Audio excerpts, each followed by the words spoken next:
ATS guide চ্যানেলে তোমাদের সবাইকে ওয়েলকাম।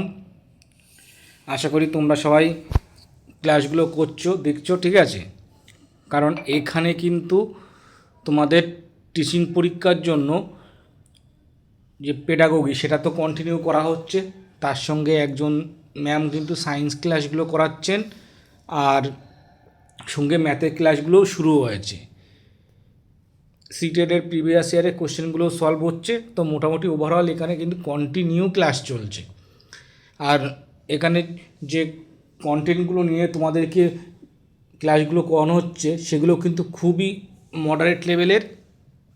এগুলো যদি ভালো করে করো, বিশেষ করে ডিটেলস ক্লাসগুলো তোমরা যদি করো, তাহলে কিন্তু তোমরা খুবই উপকৃত হবে।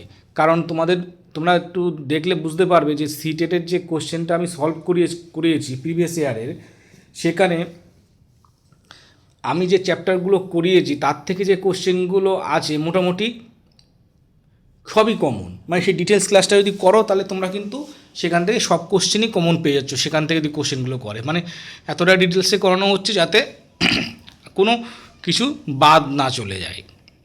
তো তোমরা ক্লাসগুলো করো। সামনে আপার প্রাইমারি তো হওয়ার কথা আছে, প্রাইমারি টেটও হতে হবে। প্রাইমারি টেট হওয়ার একটাই কারণ হতেই হবে, কারণ দেখো আমাদের যে সুপ্রিম কোর্ট থেকে একটা রায় দিয়েছে যে ইন সার্ভিস যে টিচারগুলো ডিএলএড টেট পাস করা নেই, তাদের কিন্তু টেট পাস করতে হবে 5 বছরের মধ্যে। তো তাদেরকে যদি টেট পাস করাতে হয় সরকারকে, তো তাদেরকে শুধু আলাদা করে টেট নিতে পারবে না, সবাইকে একসঙ্গে টেট নিতে হবে। তো সেই হিসেবে পরীক্ষা কিন্তু নিতেই হবে। তো প্রাইমারি টেটও হবে, আপার প্রাইমারি টেটও কোর্টের রায় অনুযায়ী সরকারকে নিতে হবে। সে 2 মাস আগে নিই, তার 2 মাস পরে নিই। তো প্রিপারেশানটা শুরু করে দাও, কারণ এত হিউজ সিলেবাসের প্রিপারেশান কিন্তু 2 মাসের মধ্যে শেষ হয় না। কারণ নোটিফিকেশান যখনই চলে আসবে তার 1-1.5 মাসের মধ্যে পরীক্ষা শুরু হয়ে যাবে। পরীক্ষা শুরু হয় বলতে পরীক্ষা তো আর 4-5 দিন ধরে চলবে না, ওই পরীক্ষা হয়ে যাবে, ঠিক আছে। তো সেই জন্য প্রিপারেশানটা টুকটাক করে নিতে থাকো। আমার চ্যানেলটা তোমরা যারা নতুন আসছো সাবস্ক্রাইব করে নোটিফিকেশানটা অন করে রাখো, যাতে তোমাদের কাছে নোটিফিকেশানটা চলে যায়, আর যার যেমন প্রয়োজন সেই হিসেবে তারা ক্লাসটা করতে পারো। তো আজকে যে টপিকটা শিখব সেটা দেখো, অন্তর্ভুক্তিমূলক শিক্ষা, বা ইংলিশে যেটাকে বলা হয় ইনক্লুসিভ এডুকেশান। ইংলিশে কি বলা হয়? ইনক্লুসিভ এডুকেশান, ঠিক আছে। এই আগের দিন দেখবে আমি তোমাদেরকে ব্যক্তিগত বৈষম্যের ওপরে কিন্তু যে এমসিকিউ ক্লাসটা সেটা করেছিলাম, পরে ম্যাথের ক্লাসও নিয়ে এসেছি, সঙ্গে সিটেটের প্রিভিয়াস ইয়ারের কোশ্চেনও নিয়ে এসেছিলাম, আবার সায়েন্সের ক্লাসও কিন্তু এর মধ্যে চলে আসবে। তো এই যে অন্তর্ভুক্তিমূলক শিক্ষা, এটা কিন্তু আমাদের বিশেষ শিক্ষার একটা অংশ। এর অন্তর্ভুক্তিমূলক শিক্ষা, এরপরের দিন আমরা আসবো সমন্বিত শিক্ষা। এ দুটো কিন্তু খুব ইম্পর্টেন্ট। তো ভালো করে দেখো, অন্তর্ভুক্তিমূলক শিক্ষা সমন্বিত শিক্ষার মধ্যে কী পার্থক্য সেটা আমরা দেখব। আজকে শুধু অন্তর্ভুক্তিমূলক শিক্ষাটা কী জিনিস সেটা দেখে নিই। তো অন্তর্ভুক্তিমূলক শিক্ষা হচ্ছে কি, যে একটা ক্লাসরুমের মধ্যে, ধরো এটা একটা ক্লাসরুম, এখানে সব ধরনের শিশু, মানে সব ধরনের শিশু বলতে খুব মেধাবী কোনো শিশু, ঠিক আছে, তারপরে পিছিয়ে পড়া শিশু, ঠিক আছে, বিশেষ চাহিদা সম্পন্ন শিশু, যাদেরকে আমরা CWSN বলি। এটি CWSN-এর ফুল ফর্মটা কি? চিলড্রেন্স উইথ স্পেশাল নিডস, ঠিক আছে। এরা সমস্ত রকমের স্টুডেন্ট বা সমস্ত রকমের শিক্ষার্থী একটা নির্দিষ্ট ক্লাসরুমের মধ্যে উপযুক্ত সহায়তার মাধ্যমে কি করা হবে, তাদেরকে শিক্ষা প্রদান করা হয়। মানে কি, একটা ক্লাসের মধ্যে সবাইকে কিন্তু নিয়ে উপযুক্ত পরিবেশে তাদেরকে উপযুক্ত সহায়তার মাধ্যমে বা সাহায্যের মাধ্যমে কি কিন্তু তাদেরকে শিক্ষা প্রদান করতে হবে, যাতে সবাই উপকৃত হয়। এটাই হচ্ছে আমাদের কি মেন ইনক্লুসিভ এডুকেশান। সেই সংজ্ঞাটা দেখবে এখানে দেওয়া আছে। কি বলছে? অন্তর্ভুক্তিমূলক এডুকেশন হলো এমন একটি শিক্ষা ব্যবস্থা যেখানে বিশেষ চাহিদা সম্পন্ন শিশু সহ সমস্ত রকম শিশু একই সাধারণ বিদ্যালয়ে একই শ্রেণীকক্ষে উপযুক্ত সহায়তা ও পরিবেশের মাধ্যমে শিক্ষা লাভ করে।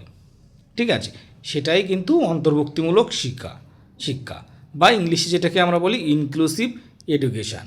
এবার এই ইনক্লুসিভ এডুকেশানের উদ্দেশ্যটা কী কারণে আমরা এই ইনক্লুসিভ এডুকেশানটাকে আমরা দেওয়া হবে বিদ্যালয়ে, তাই সেটা কী হবে, প্রত্যেকটা শিশু যেন সমান শিক্ষার পায় সেই অধিকারটা নিশ্চিত করা, শিশুদের মধ্যে বৈষম্য বিচ্ছিন্নতা দূর করা, যেন এমন কখনো মনে না হয় যে কোনো মেধাবী শিশু বা তোমার পিছিয়ে পড়া শিশুর মধ্যে একটা বৈষম্য সৃষ্টি হচ্ছে বা তাদের মধ্যে বিভেদ তৈরি হচ্ছে। ঠিক আছে, যে আমরা এই টিচার পড়াতে গিয়ে মেধাবী শিশুদেরকে বেশি করে নজর রাখছে, পিছিয়ে পড়া শিশুদেরকে বেশি কম নজর দিচ্ছে, এটা না হয়।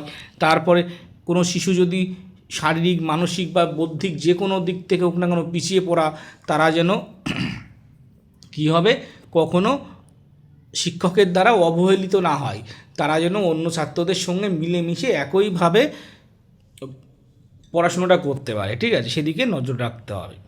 নেক্সট, শিশুদের সামাজিক অন্তর্ভুক্তি ও আত্মমর্যাদা বৃদ্ধি, এটা। তারপরে প্রতিবন্ধী শিশুদের সাধারণ শিক্ষায় অন্তর্ভুক্ত করা, প্রতিবন্ধী শিশুরা যাতে সবার সঙ্গে মিলেমিশে সাধারণ শিশুর মতোই একসঙ্গে ক্লাস করতে পারে সেটা মানে সুনিশ্চিত করা। বিদ্যালয়কে শিশুকেন্দ্রিক ও নমনীয় করা। ঠিক আছে, বিদ্যালয়ে শিক্ষক ব্যবস্থাটাকে শিশুকেন্দ্রিক করতে হবে এবং নমনীয় করতে হবে। এখানে দেখো CWSN এর ফুল ফর্মটা আমি আগে বলে দিয়েছিলাম, সেটা লিখে দিয়েছি। এটা কিন্তু অনেক সময় পরীক্ষায় দিয়ে দেয়, CWSN এর ফুল ফর্মটা কী সেটা দিয়ে 4টে অপশান দিয়ে কিন্তু দেয়, অনেক পরীক্ষায় অনেকবার দিয়েছে। এবার এখানে কিন্তু অনেকগুলো পয়েন্ট আছে, মানে প্রকারভেদ। আমরা যে বলছিলাম যে CWSN children with special need, এই যে শিশুরা আছে তারা বিভিন্ন প্রকারের হতে পারে, তারা কী কী সেই প্রকারগুলো আমরা একটু টুকটাক দেখে নিই। এক হচ্ছে দৃষ্টি প্রতিবন্ধকতা, মানে কি চোখে ভিজুয়াল ইম্পায়ারমেন্ট, মানে কি চোখে কম দেখা বা একদম দেখতে না পাওয়া এমন শিশুরা। ঠিক আছে, শ্রবণ প্রতিবন্ধকতা বা হিয়ারিং ইম্পায়ারমেন্ট, মানে যারা কি শুনতে যাদের সমস্যা, কম শুনতে পায় বা একেবারে শুনতে পায় না। ঠিক আছে, বাক বা ভাষাগত সমস্যা, কথা বলতে যাদের সমস্যা হয়, অনেকে আছে তোতলা, মানে কথা বলতে গিয়ে তোতলাই। ঠিক আছে, বা অনেকে কথা বলতে পারে না, এরকম কিছু শিশুদেরকে বোঝানো হচ্ছে বা শিক্ষার্থীদেরকে। শারীরিক প্রতিবন্ধকতা, শরীরে নানা রকম প্রতিবন্ধকতা থাকতে পারে। ঠিক আছে, বুদ্ধিভিত্তিক প্রতিবন্ধকতা, শিখন অক্ষমতা। এবার এখানেও শিখন অক্ষমতা, এখানে 3 প্রকার শিখন অক্ষমতা দেওয়া হয়েছে, আর এই 3 প্রকার শিখন অক্ষমতা কিন্তু খুব ইম্পর্টেন্ট, এর থেকে কোশ্চেন আসে। আমি মোটামুটি এখন বলে দিচ্ছি, এই 3টে প্রকার নিয়ে পরে একটা ভিডিওতে সুন্দর বিশ্লেষণ করে দেবো, কারণ এই 3 প্রকারের থেকে কিন্তু অনেক পরীক্ষায় কোশ্চেন এসছে। আমি জাস্ট একটা টাস্ক দিয়ে দিচ্ছি এখন, 3টে জিনিস কী জিনিস দেখো। ডিসলেক্সিয়া কী জিনিস, আমি এই 3টে জিনিস একটু ভালো করে বলে দিই, তোমরা দেখে নাও। ডিসলেক্সিয়া, প্রথমে হচ্ছে বলছি ডিসলেক্সিয়া, এটা কি জানো, এটা হচ্ছে কোনো ভাষাগত সমস্যা। ভাষাগত কোনো সমস্যা হলে সেটাকে বলা হয় ভাষাগত সমস্যা।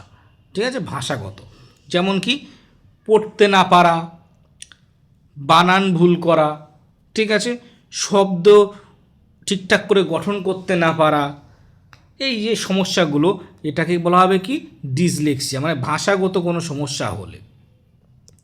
তারপর আমাদের আসছে কি ডিসগ্রাফিয়া।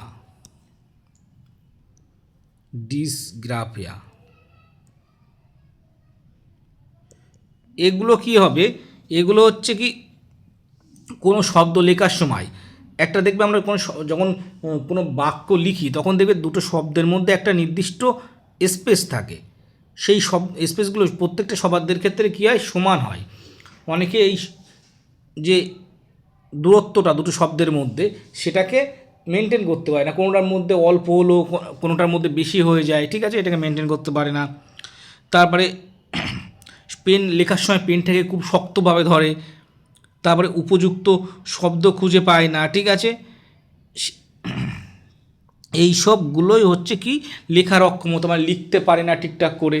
এই সব যেসব লক্ষণগুলো যেসব শিক্ষার্থীদের মধ্যে দেখা যায় সেটাকে বলা হয়, এই লক্ষণগুলোকে বলা হয় ডিসগ্রাফিয়া, ঠিক আছে।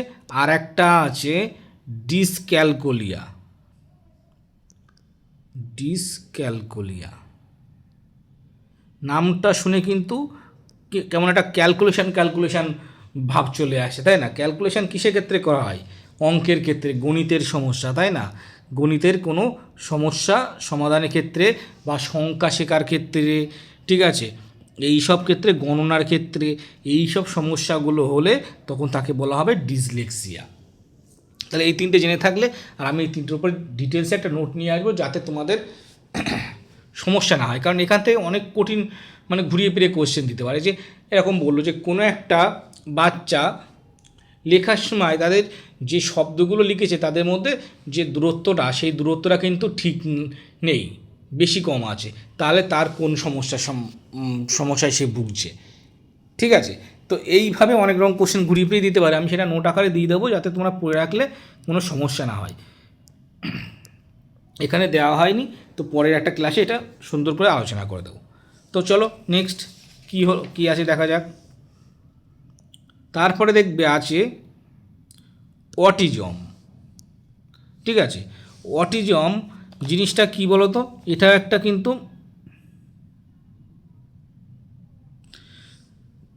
মানে মস্তিষ্কের একটা নার্ভজনিত একটা রোগ, ঠিক আছে, যেটাকে এর ফলে কী হয়, কোনো ব্যক্তি সমাজের যেসব মানুষগুলো আছে সেই সমাজে মানুষের সঙ্গে যোগাযোগ ঠিকঠাক রক্ষা করতে পারে না, সমাজে মানুষের সঙ্গে মিথস্ক্রিয়াটা ঠিকঠাক করে করতে পারে না, চলাফেরা করতে পারে না, ঠিক আছে। মনোযোগটাকে ঠিকঠাক কোনো লেখাপড়া বা কোনো কাজে ঠিকঠাক মনোযোগ দিতে পারে না। এটা গেল অটিজম বা স্পেকট্রাম। আমি যেদিনকে এই ডিসলেক্সিয়া নিয়ে আলোচনা করব সেদিন এগুলো আমি টুকটাক দিয়ে দেওয়ার চেষ্টা করব। তারপরে আসছে এডিএইচডি। এডি মানে হচ্ছে, এডিকে লিখি আমরা অ্যাটেনশন ডেফিসিয়েন্সি।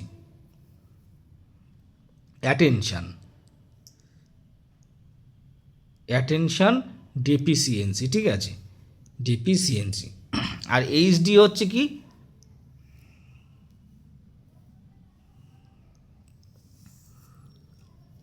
হাইপার অ্যাক্টিভিটি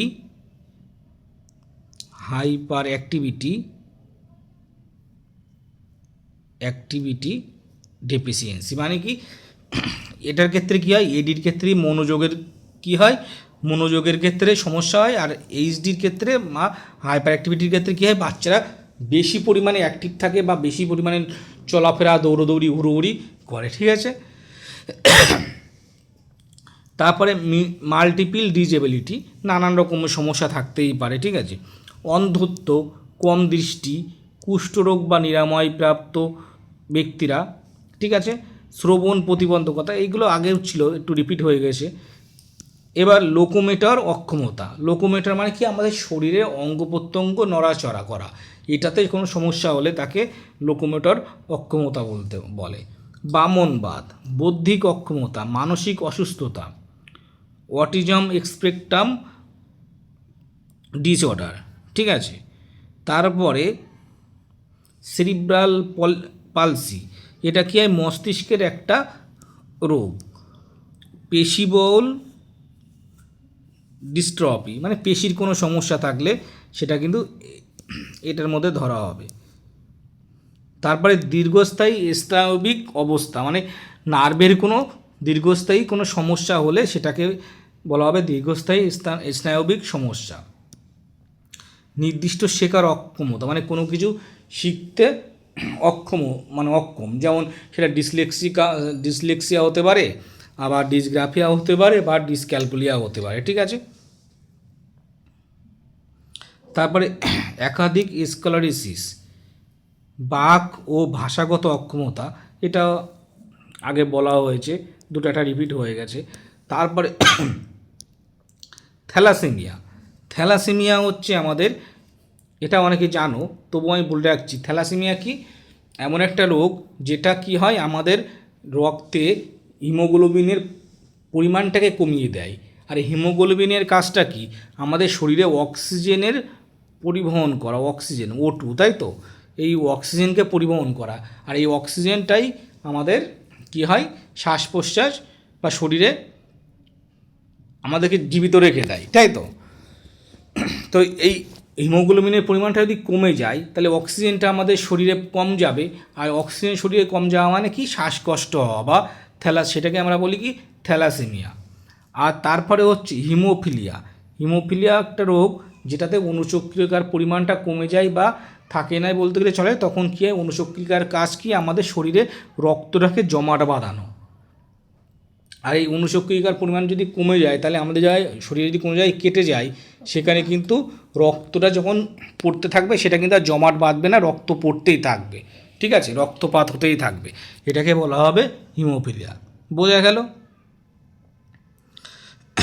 তারপরে বলছে সিকেল সেল রোগ। এই সিকেল সেল রোগটা, এটা কী জিনিস জানা আছে তোমাদের? একটু বলে দিই। সিকেল সেল রোগ হচ্ছে, এটাকে অনেক সময় বলা হয় কাস্তে রোগ। কাস্তে দেখেছো?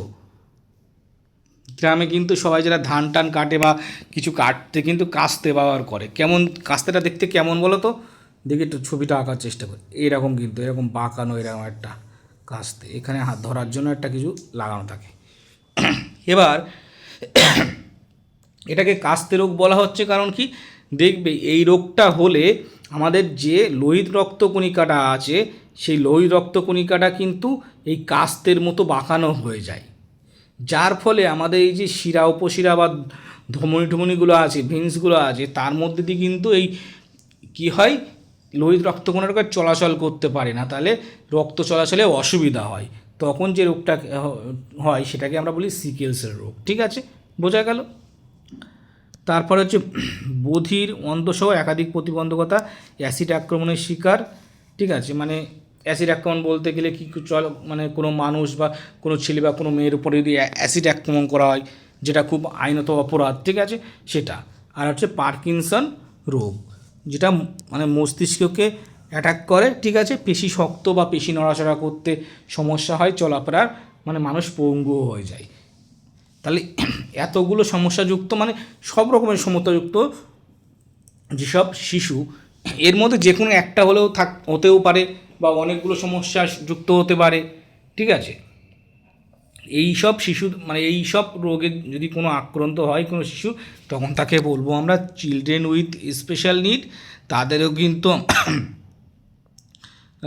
কি করব আমরা, এই সাধারণ শিশুদের সঙ্গে একসঙ্গে আমরা একই ছাদের তলায় একই শ্রেণীকক্ষে উপযুক্ত পরিবেশে উপযুক্ত সহায়তায় তাদেরকে শিক্ষাদান করব। সেটাই হয়ে যাচ্ছে আমাদের ইনক্লুসিভ এডুকেশান। বোঝা গেল?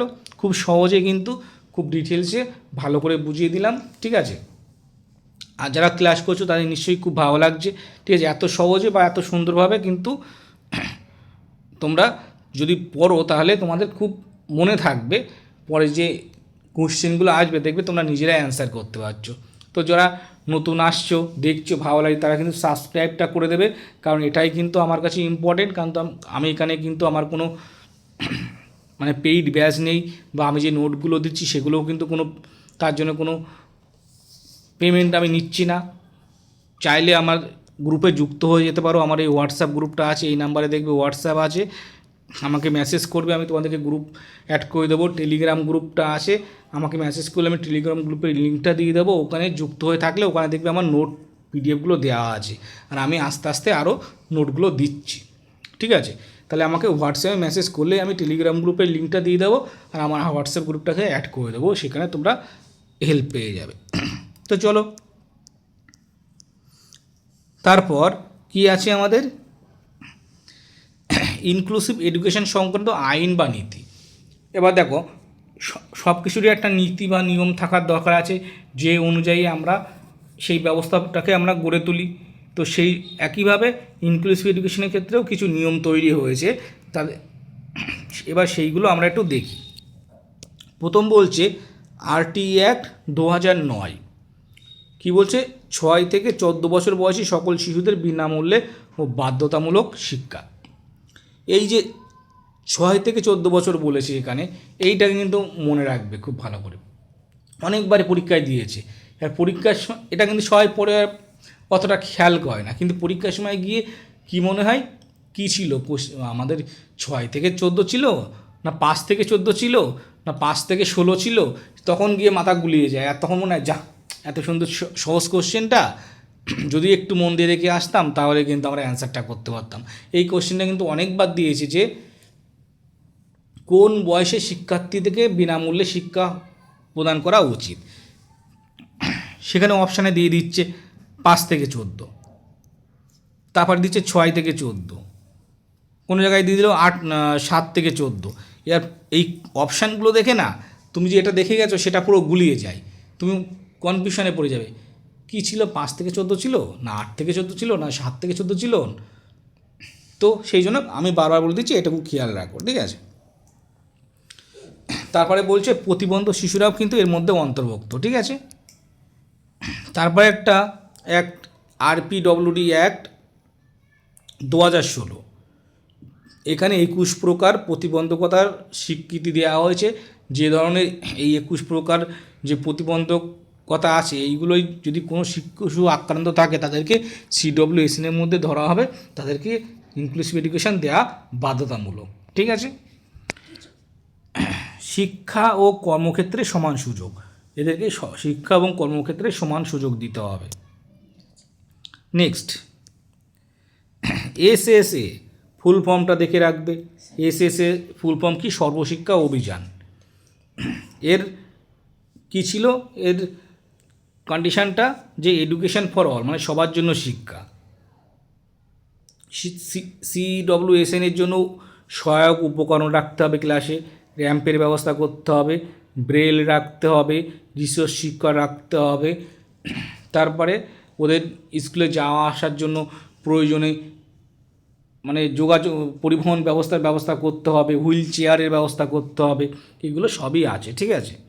তারপরে লাস্ট আমাদের যে এডুকেশন পলিসি সেটা কি, ন্যাশনাল এডুকেশন পলিসি NEP 2020, তাতে কি লেখা আছে যে ইকুইটি ও ইনক্লুশন প্রধান লক্ষ্য, প্রতিবন্ধী শিশুদের জন্য অ্যাসিস্টিভ টেকনোলজি, মানে তাদেরকে শিক্ষার জন্য যার যেমন সমস্যা সেই অনুযায়ী টেকনোলজির ব্যবহার করতে হবে।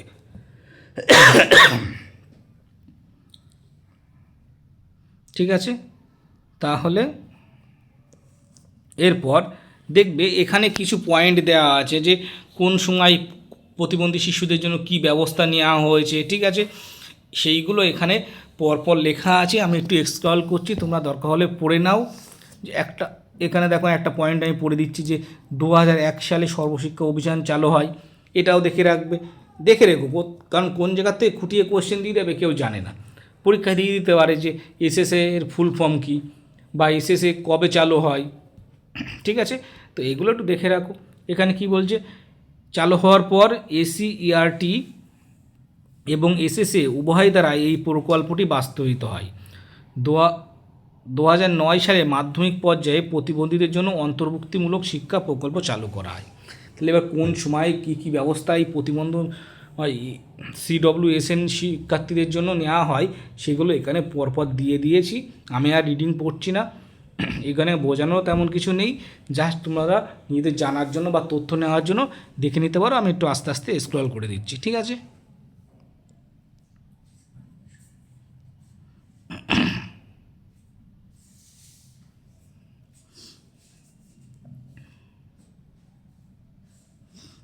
নেক্সট চলো দেখা যাক কী আছে এরপরে।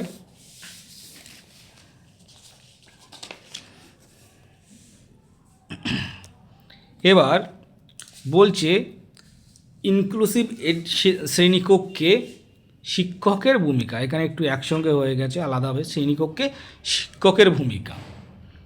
তাহলে কি হবে, এই যে ইনক্লুসিভ এডুকেশানটা এখানে যে যে শ্রেণীকক্ষটা, এখানে কিন্তু বিভিন্ন ধরনের শিশু থাকছে। খুব মেধাবী শিশু থাকছে, গড় মেধাবী শিশু থাকছে, পিছিয়ে পড়া শিশু থাকছে, CWSN children with special needs এই ধরনের শিশুরা থাকছে। তাহলে এক একজনের কিন্তু চাহিদা এক এক রকম। এটা এবার যদি সবাইকে সমপরিমাণ সুযোগ বা শিক্ষা দিতে হয়, তাহলে কিন্তু বুঝতে হবে কার কেমন চাহিদা, সেটা কিন্তু শিক্ষককে বুঝতে হবে। তারপরে সেই অনুযায়ী প্ল্যান করে সেই অনুযায়ী কিন্তু শিক্ষা দিতে হবে, তাহলেই কিন্তু সবাই সম সুযোগ পাবে বা সমান শিক্ষা পাবে। সেই জন্য কি বলছে, প্রতিটি শিশুর চাহিদা চিহ্নিত করা, ইন্ডিভিজুয়ালাইজড এডুকেশান প্ল্যান করা, মানে প্রত্যেকের জন্য প্রয়োজনীয় প্ল্যান তৈরি করা, সহযোগী শিক্ষণ ব্যবহার, সহানুভূতিশীল ও ইতিবাচক মনোভাব, অভিভাবক ও বিশেষজ্ঞদের সাথে সমন্বয়, এগুলো কিন্তু করতে হবে। পরীক্ষায় কিন্তু কোশ্চেন দিতে পারে যে ইনক্লুসিভ এডুকেশনের শিক্ষকের ভূমিকা, 4টে অপশান দিয়ে দিল, বেছে নিতে হবে তোমাকে মোস্ট কারেক্ট কোনটা, বা বলে দিল কোনটা এর মধ্যে শিক্ষকের ভূমিকা নাই। 4টে অপশান দিয়ে দিল, তোমাকে বাছতে হবে কোনটা শিক্ষকের ভূমিকা নাই।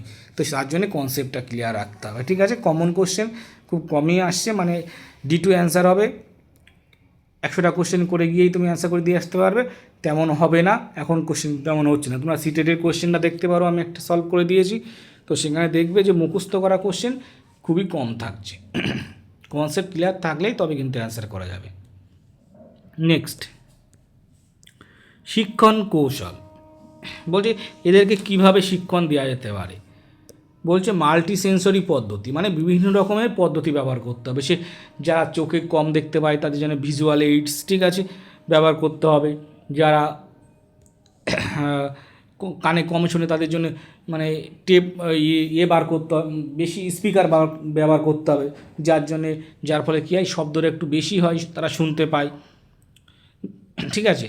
এই সবগুলো। তারপরে নড়াচড়া করা, এমন কিছু বস্তু নিয়ে যারা দেখতে পায় না বা শুনতে পায় না তাদেরকে কী করতে হবে, স্পর্শের মাধ্যমে যাতে সেটা শিক্ষাটা গ্রহণ করতে পারে, ব্রেইল পদ্ধতি, যার যেমন প্রয়োজন সেই অনুযায়ী শিক্ষাটাকে ব্যবস্থা করতে হবে। কার্যভিত্তিক শিক্ষা মানে অ্যাক্টিভিটি বেস শিক্ষা, অ্যাক্টিভিটি বেস। পিয়ার লার্নিং, এটা পিয়ার লার্নিং বলতে পির লার্নিংয়ের কথা বলা হচ্ছে। সঙ্গী শিক্ষণ, ঠিক আছে, সঙ্গী শিক্ষণ, সবাই মিলে এক জায়গায় বসে একে অপরকে সাহায্যের মাধ্যমে শিখবে। ভিজুয়াল এইডস ও ICT ব্যবহার করতে হবে, মূল্যায়নের নমনীয়তা করতে হবে। এইগুলো কিন্তু এই ইনক্লুসিভ এডুকেশনে এই পদ্ধতিতে শিক্ষা দেওয়া যেতে পারে বা এই কৌশলগুলো গ্রহণ করা যেতে পারে। নেক্সট, এবার ইনক্লুসিভ এডুকেশনে কিছু বাধা আছে। দেখবে যে এই যে আমাদের প্রথমে বলা হয়েছিল যে এখানে যে শিক্ষার্থীরা আছে তাদেরকে আলাদা আলাদা চাহিদা বুঝতে হবে। এবার তাদের চাহিদা বোঝার জন্য কিন্তু কী হবে, প্রশিক্ষিত শিক্ষক লাগবে, সেই শিক্ষকের কিন্তু অভাব, ঠিক আছে। তার অবকাঠামোগত অভাব, মানে যে ধরনের কাঠামো দরকার একটা বাচ্চা দেখতে পাচ্ছে না, তো তার জন্যে কী করতে হবে, পুরো প্রজেক্টর ব্যবহার করা যেতে পারে, যেখানে লেখাগুলো বড় বড় আসবে, ঠিক আছে। সেটার অভাব থাকতে পারে, সরকারি স্কুলে তো নেই আমাদের ওয়েস্ট বেঙ্গলে, ঠিক আছে। তারপরে যারা শুনতে পাচ্ছে না তাদের জন্য কী হয়, স্পিকারের ব্যবস্থা করা, সেটাও তুমি পাবে না, ঠিক আছে। নেতিবাচক মনোভাব, ম্যাক্সিমাম দেখবে মানে যেসব পিছিয়ে পড়া ছাত্র বা CWSN যুক্ত যে ছাত্ররা, তাদের বাড়ির মানুষের কিন্তু একটা মনেই আগের থেকে গেঁথে যায় যে এ তো সমস্যা আছে কোনো না কোনো, এ তো বেশি কিছু করতে পারবে না বা বেশি কিছু এগাতে পারবে না বেশি দূর পর্যন্ত, এ কী করবে পড়াশুনো করে। তাদের বাড়ির লোকেরই কিন্তু একটা নেতিবাচক মনোভাব চলে আসে যে তাকে আর পড়াশুনো করাবে না, সেটা একটা কিন্তু বাধা। পর্যাপ্ত রিসোর্সের অভাব, ঠিক আছে, এসবগুলো বাধা। এরপর নেক্সট, সুবিধা কী, সামাজিক সম্প্রীতি বৃদ্ধি হবে, আত্মবিশ্বাস বা আত্মমর্যাদা বৃদ্ধি পাবে শিশুদের মধ্যে, সকল শিশুর সার্বিক বিকাশ ঘটবে, মানে সকল শিশু যখন এক জায়গায় সমপরিমাণ শিক্ষা পাচ্ছে তো তাদের সার্বিক বিকাশ ঘটছে, মানবিক মূল্যবোধ গড়ে উঠবে, ঠিক আছে। এইসব সুবিধাগুলো কিন্তু পাওয়া যায়। তাহলে মোটামুটি কিন্তু আমি তোমাদেরকে ইনক্লুসিভ এডুকেশন কী জিনিস সুন্দর করে বুঝিয়ে দিলাম। এর পরের দিন আমি যেটা করব, অন্তর্ভুক্তিমূলক শিক্ষা, এটা তোমাদের করাবো। আর এই ইনক্লুসিভ এডুকেশন আর অন্তর্ভুক্তিমূলক শিক্ষা, সরি, এই যেটা করলাম এটাই কিন্তু অন্তর্ভুক্তিমূলক শিক্ষা গেল।